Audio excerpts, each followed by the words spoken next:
Good morning.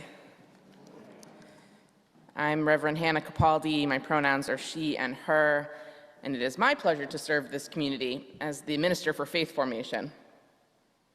And Kai left the room, but I was going to sing his praises for bringing us that song. You know, I have to say, when the suggestion was made to do a Shakira song for this service, I sort of said no.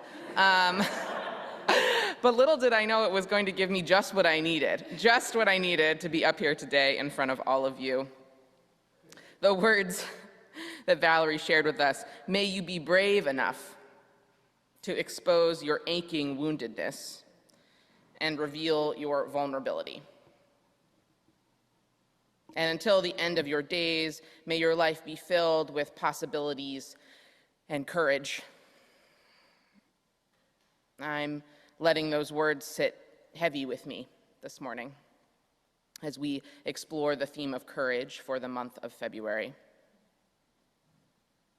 Too often, when we think of courage, I think we envision someone who is fearless, someone who laughs in the face of danger, someone who does not fail at being brave. Nelson Mandela wrote, "Courage is not the absence of fear, but the triumph over it." This is one of the few quotes I can actually remember and retain, I think, because for me, when I have made a choice, I have felt fear. I'm actually quite full of fear, but I've made that choice to push through. Courage is a choice I make, a muscle I am working to build, an art form, not a science, and it takes practice. A lifetime's worth. The first step in courage is identifying what it feels like to be afraid, what it feels like to be on the precipice of that choice between courage and meekness. For me, being full of fear is an embodied experience. I can describe being afraid by the way my body feels, full of adrenaline, heart pounding, skin prickling, butterflies in my stomach. It can feel like a whoosh in your eardrums, maybe a thickening of your breath as you recognize that there is something at stake in the present moment, something to be risked if you choose courage. So we enact courage, we exercise courage when we feel fear and are not governed by it. We summon courage like a spell. We draw it up inside ourselves and we use it to make that riskier choice, to do what requires bravery to push through that discomfort. Jean Olsen, who wrote that poem, she wishes for us both possibility and courage, that we might have a life full of options and full of potential places to practice courage. Where things have yet to be decided for us, where things are still possible yet, we find space to feel the butterflies, to feel the heart pounding, and to move through it towards the courageous act. I'm reminded often of the Henry David Thoreau quote, "I went to the woods because I wished to live deliberately."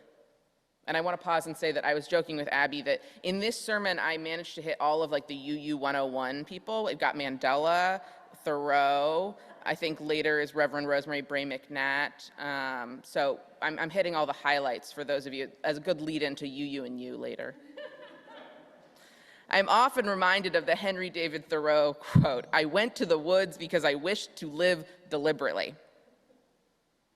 To live deliberately, in my estimation, is also about courage, about taking oneself off autopilot and living intentionally, about finding a way over and through the fear, particularly about that fear to challenge the status quo, to challenge what is expected of us, to challenge the mundane and the ordinary, not to banish fear, not to live fearlessly, but rather to live courageously with fear and make it a familiar companion. One that reminds us that we are taking risks, living with intention, actually living.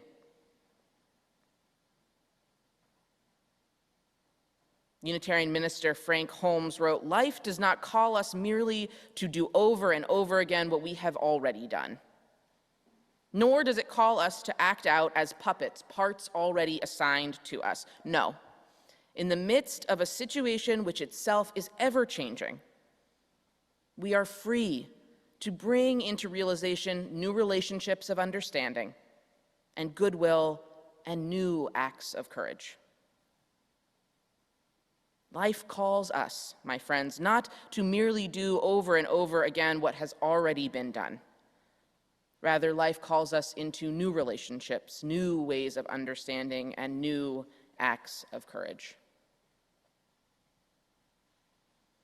So if courage is a choice, if living deliberately is a choice, if it is an invitation extended to us by life itself, a choice we make when faced with possibilities full of risk, when we know in our bodies, when we can identify in our bodies that impending fork in the road, to choose triumph over the fear rather than to succumb to it, we must practice. We must practice taking it over and over. We must practice it and exercise it until it is a cut muscle. Malcolm Gladwell says it takes 10,000 hours to become an expert. 10,000 hours of practice to become an expert at something. 10,000 hours of mastery.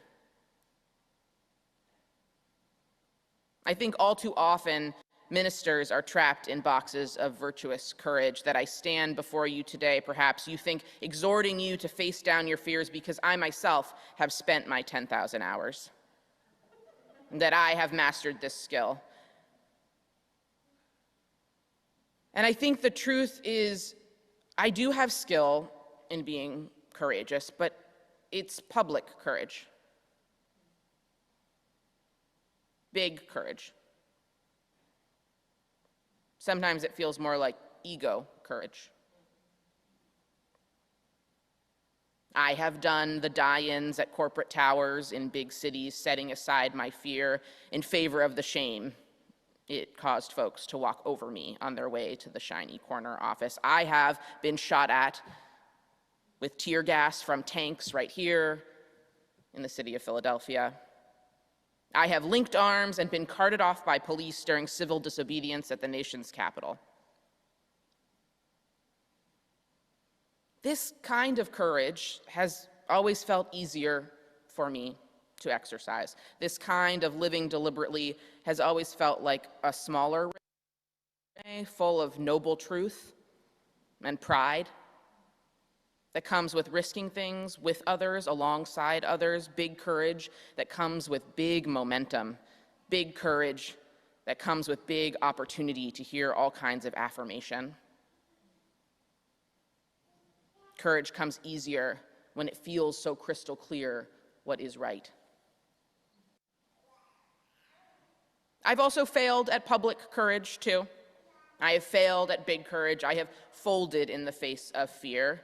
One time I remember vividly, I was at a protest in 2014 in the wake of the non-indictment of Darren Wilson and the murder of Michael Brown. I was at a massive protest in Boston, and the plan was to march onto I-93 and block traffic. The call came down from the line from the organizers, white people to the front, they asked. White people to the front asking us to put our bodies between the barricade of state police and the protesters. And I answered the call because I felt the clarity. That clarity of the noble truth, that clarity of if not me, then who? A little ego courage. But I failed. I failed to triumph over my fear that night. I failed to stand toe-to-toe with the state violence and maintain my resolve. I never made it onto I-93 that night. Instead, I slunk away. After having spent some time making embarrassing small talk with the cops themselves. I hated the way I felt that night. I felt full of regret.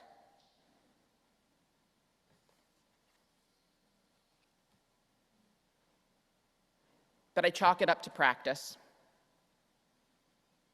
Practice for all the chances to be courageous to come, those 10,000 hours, I'm still putting my time in.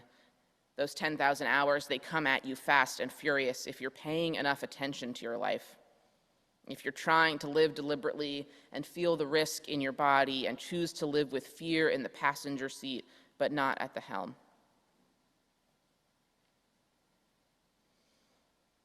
May you be brave enough to expose your aching woundedness and reveal your vulnerability. May you speak your deepest truths.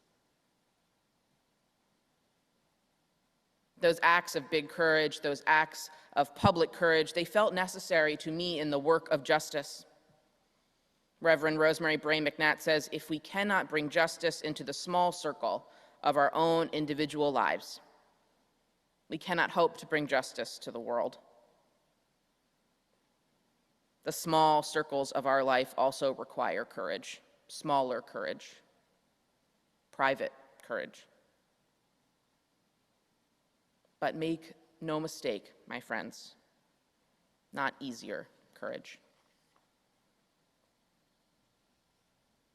For that rush of adrenaline and those butterflies in our stomachs, those feelings are alive and well in all of us, each of us, in some of the ordinary moments of our days, too.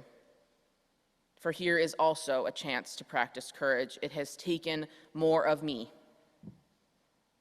to be courageous in relationships of my life where there is no social media to laud me, there is no social capital to accrue, no uptick in popularity or sense of noble purpose. There is only the truth that I wish to live deliberately and take myself off autopilot.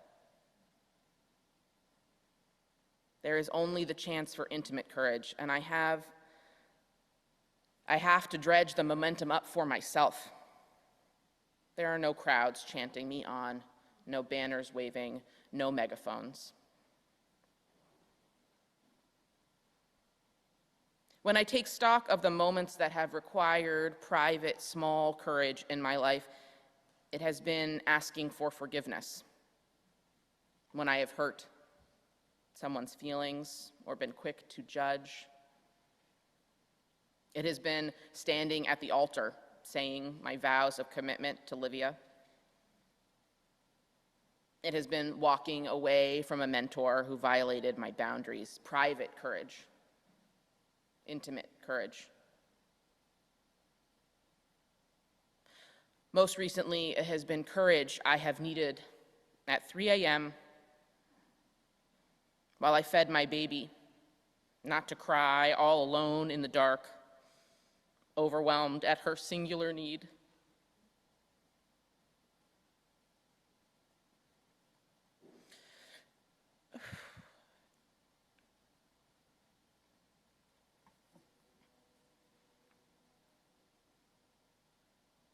It has taken courage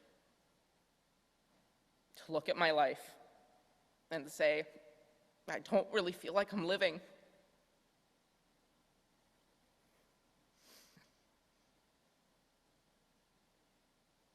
I feel barely present to my own life, this one life right now. It has taken private courage to acknowledge that I need time away.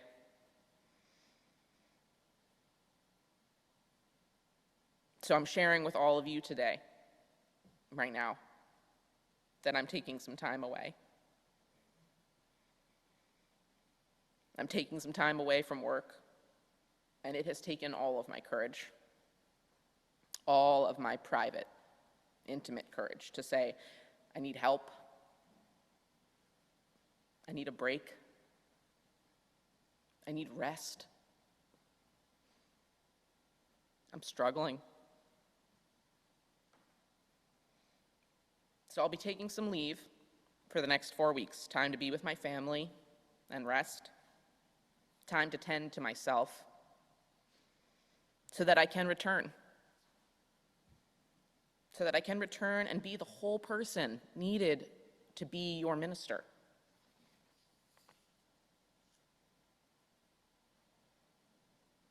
I get the same butterflies in my stomach, that same whoosh of blood pounding in my ears when I'm being vulnerable like this, when I am showing you that soft underbelly of my life.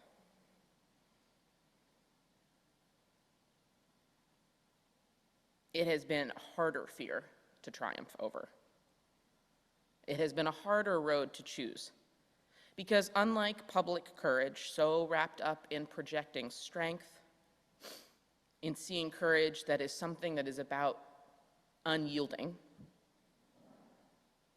private courage has been about the ability to see that this is also the work of justice, that this is also about making the world better, letting one another know we are not okay.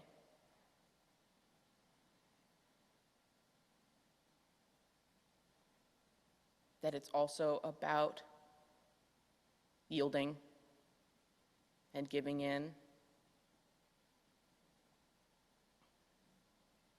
Letting our courage be about the private, smaller circles of our lives is also the work of this faith.